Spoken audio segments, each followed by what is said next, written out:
followed by Luis Hernandez, who is the opinion editor and a weekly columnist with La Jornada, a leading progressive national newspaper in Mexico. His recent books include Brothers in Arms, Community Police and Self-Defense Forces, There Will Be No Recess, Educational Counter-Reform and the Teacher's Resistance, and Sowing Concrete, Harvesting Rage. A todos, muchas gracias por la invitación a CELAC para estar aquí con ustedes. Realmente resulta muy conmovedor sentir que a pesar del enorme frío que hace en Toronto, yo sé que para ustedes esto es como el calor primaveral, pero para nosotros es muy frío. Decía, es muy conmovedor sentir ese calor de la solidaridad y del interés por un problema tan grande.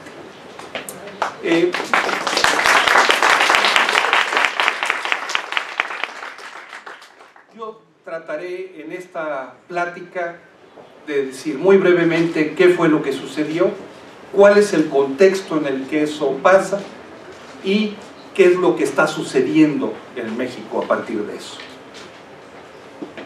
Diría que México vive hoy días de dolor y días de esperanza, días de incertidumbre y días de rabia. Y la desaparición forzada de los 43 estudiantes de la Escuela Normal Rural Raúl Isidro Burgos es la gota que derrama el vaso, que detona la principal crisis política que ha vivido el país en muchos años.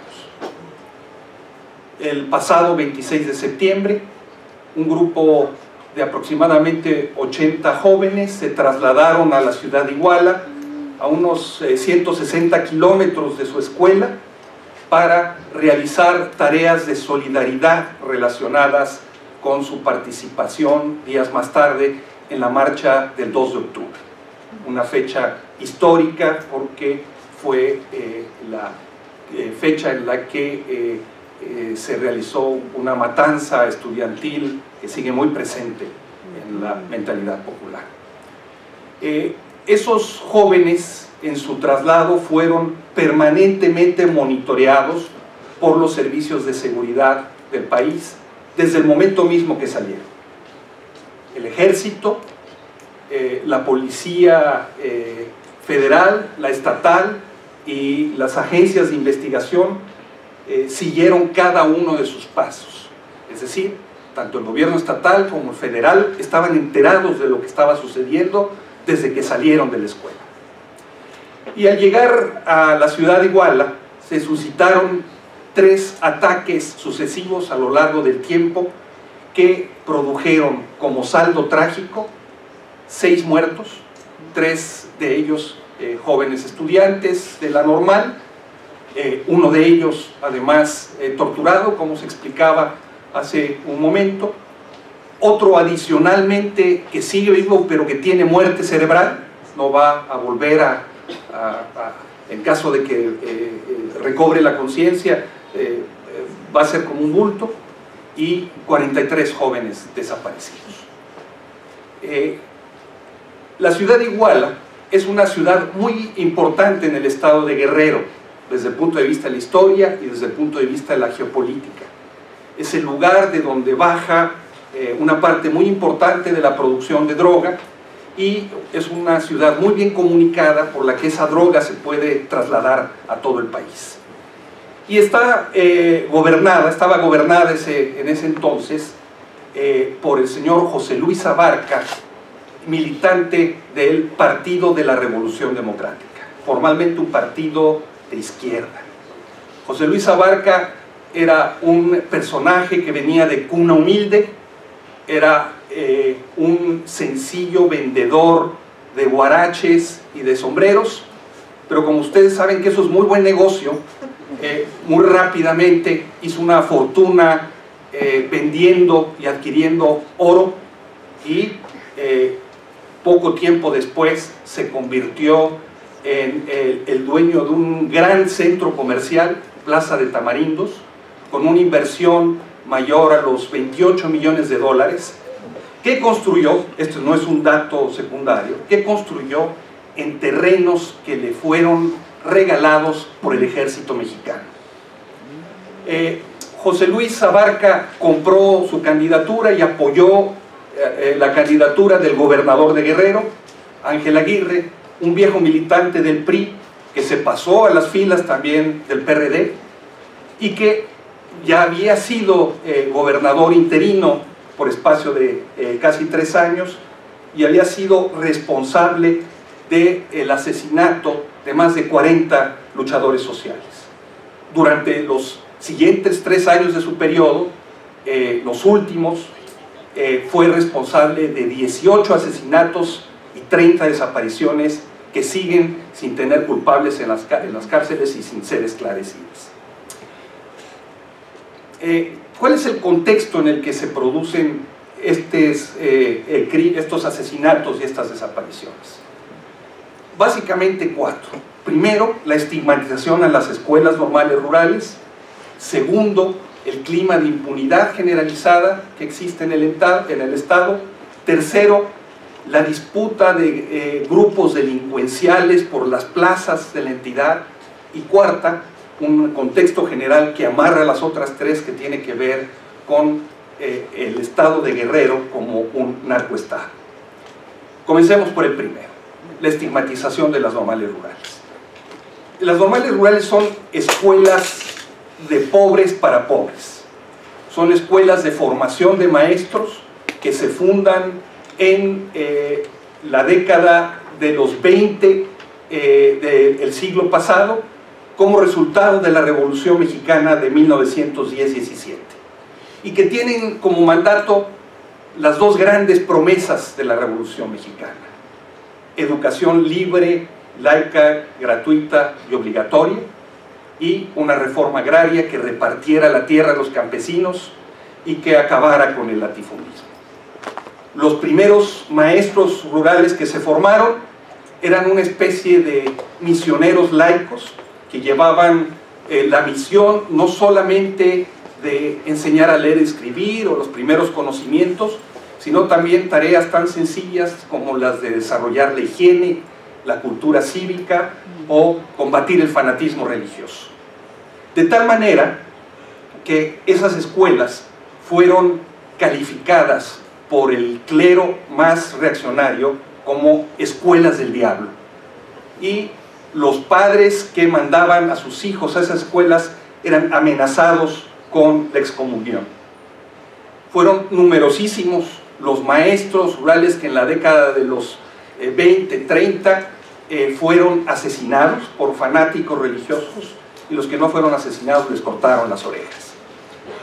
Después, ese fanatismo religioso, en la medida en la que esos maestros se involucraron en el proceso de la reforma agraria, la organización de sindicatos campesinos, la movilización social, pasaron a ser considerados kínderes bolcheviques.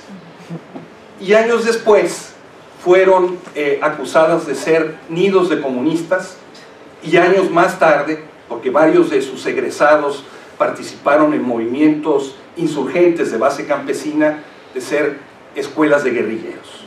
Hay una estigmatización general a estas escuelas. Estamos hablando de que a partir de 1969 se busca desaparecer, casi la mitad de ellas son cerradas, y estamos hablando de escuelas internadas, de internos, en donde, salvo una, la escuela de Macumatzá en Chiapas, los jóvenes y las muchachas, por separado, cuentan con un lugar donde dormir, un lugar para comer y un lugar para estudiar. El presupuesto por persona para su dieta es de aproximadamente $4 diarios. Y son escuelas que permanentemente han estado atacadas por la autoridad y que los muchachos, para mantenerlas abiertas y ampliar su presupuesto, tienen que estar permanentemente movilizándose. Hay una conflictividad social a lo largo de los años que lleva a que esta imagen de que sus estudiantes son vándalos, revoltosos, conflictivos, se perpetúa y se reproduce y se amplía. Más aún ahora, a partir de la ofensiva neoliberal que busca privatizar la educación pública mucho más allá de cómo se ha estado haciendo.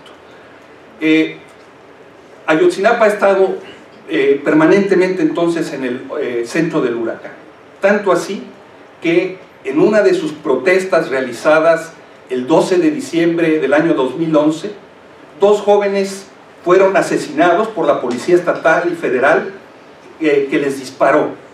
¿Saben ustedes cuántos responsables materiales e intelectuales de esos crímenes están hoy presos? Ninguno. En cambio, los testigos presenciales de esos asesinatos han sido todos eliminados. Todos han sido asesinados. No hay quien pueda dar entonces fe de lo que eso pasó. Esto tiene que ver con el segundo aspecto del que yo hablaba, el clima general de impunidad que existe en la entidad. Los crímenes que se cometen no se investigan, los responsables no se castigan. Hay un contubernio, una relación estrecha entre policías y jueces con la delincuencia organizada. Un estudio de la Comisión Nacional de Derechos Humanos, un organismo oficial, señalaba que en Guerrero el 62% de los crímenes no se denunciaban. No es que no se investigaran, no se denunciaban porque las víctimas tenían miedo de los delincuentes y tenían miedo de las policías y de los jueces. Los crímenes de los que yo hablaba hace un momento del gobernador Ángel Aguirre, los 18 asesinados y 30 desaparecidos, ¿saben ustedes cuántos han sido esclarecidos? ¿Cuántos responsables hay en la cárcel? No hay uno solo. Ese es el clima general de la entidad. ¿Qué quiere decir eso? Quiere decir que en Guerrero, como en otros estados de México, pero sobre todo en Guerrero, la muerte tiene permiso. Que quien se decide con poder a eliminar físicamente a alguien, sabe que su crimen no va a tener consecuencias. El estado de Guerrero es un estado muy importante por muchas razones. Está el puerto de Acapulco, que todo el mundo conoce, ¿verdad? Pero también porque es un estado clave para el mundo del narcotráfico. Es una zona de producción, de tránsito y de consumo de drogas. De consumo en los destinos turísticos como Acapulco o Ixtapas y Guatanejo, que serían impensables al margen de este mundo del consumo de drogas. Pero es un lugar de producción también, por ejemplo, en el terreno de la amapola. Ustedes saben que el patrón de consumo de las drogas en Estados Unidos ha cambiado, el consumo de cocaína ha disminuido, la producción de marihuana ha abastecido el mercado local, de tal manera que la producción de heroína ha crecido de manera muy significativa. Y México es el tercer país productor de amapola en el mundo, después de Afganistán y Myanmar. Y en el estado de Guerrero se produce el 60% de la heroína que se consume en Estados Unidos. Simultáneamente es un lugar que produce marihuana y que produce muchas drogas químicas de diseño con los precursores que llegan de Oriente a los puertos del Pacífico. Es de tal manera entonces una plaza muy disputada. Es también un lugar al que llega cocaína de Sudamérica para trasladarla hacia Estados Unidos. Es una plaza permanentemente en disputa por diversos cárteles.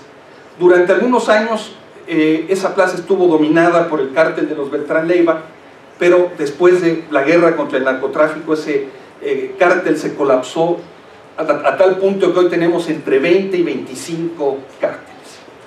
Y eso nos ha llevado a pelear permanentemente por rutas, plazas, centros de producción.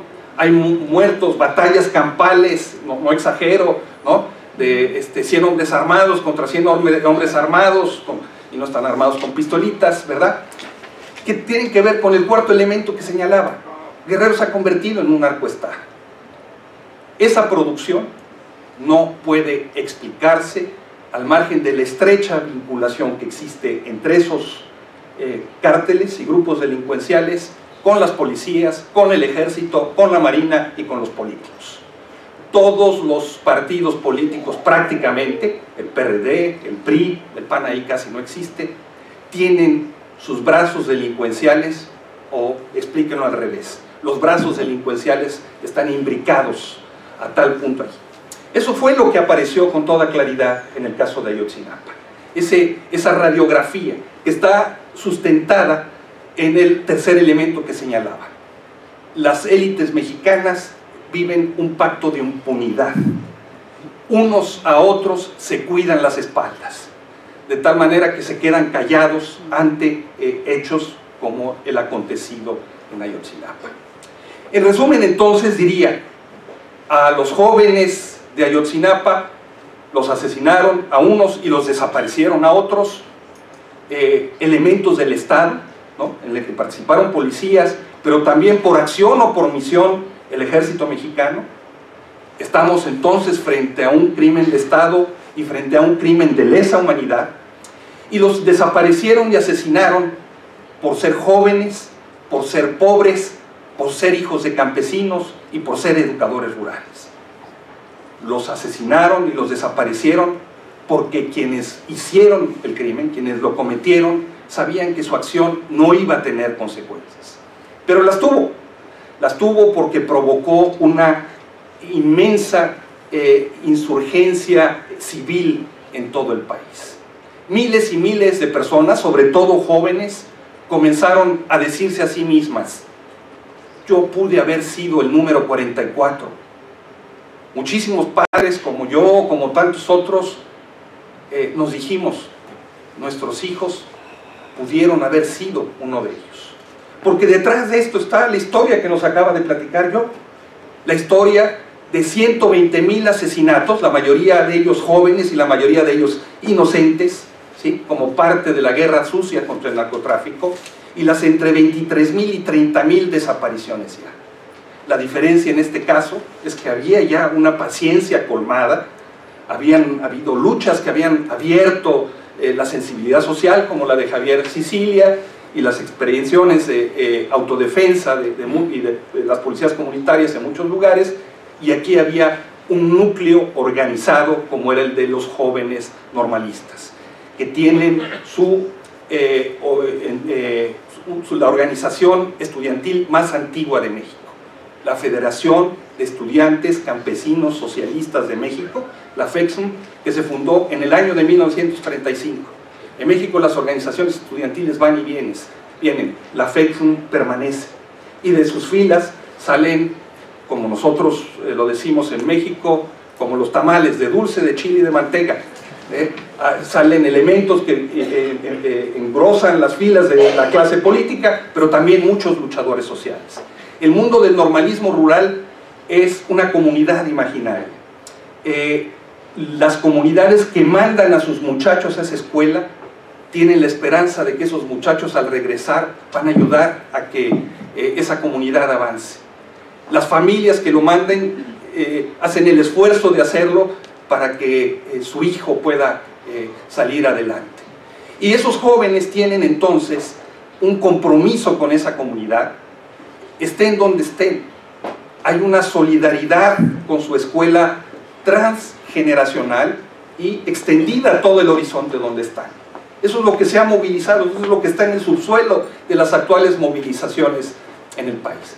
Movilizaciones donde participan religiosos, donde participan sindicatos, obreros, que hacía mucho que no veíamos en la calle, y que salieron con una consigna central a las calles: exigir la presentación con vida de esos jóvenes.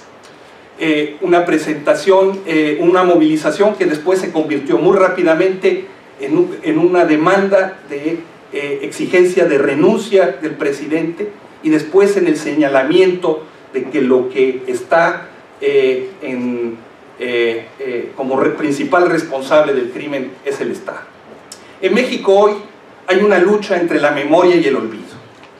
El gobierno apuesta a que esto quede atrás, apuesta a que aparezca ante la opinión pública como un crimen de un alcalde enloquecido y su esposa, que se sentía la emperatriz María Antonieta, ¿verdad?, vinculada con algunos elementos del crimen organizado. Del otro lado está la lucha de los padres de familia, que son la fuerza moral de este movimiento y que exige por supuesto la presentación con vida de sus hijos, que exige que haya justicia y que se esclarezca la verdad. Eso es lo que está hoy en disputa, una lucha entre la memoria y el olvido. Y por eso es tan importante este evento, porque este evento abona a la lucha por la memoria y abona a la solidaridad más allá de las fronteras. Comencé yo mi plática diciendo, son momentos de temor, de miedo y de esperanza. Miedo porque la violencia está desatada, porque el Estado ha recobrado su peor tradición autoritaria, su instinto para reprimir, para cerrar medios de comunicación, para castigar periodistas, para llevar jóvenes inocentes a las cárceles. Pero también de esperanza, porque miles de personas están en la calle exigiendo el fin de ese pacto de impunidad, exigiendo una democratización real de este país, y esperanza también por actos como estos. Muchas gracias.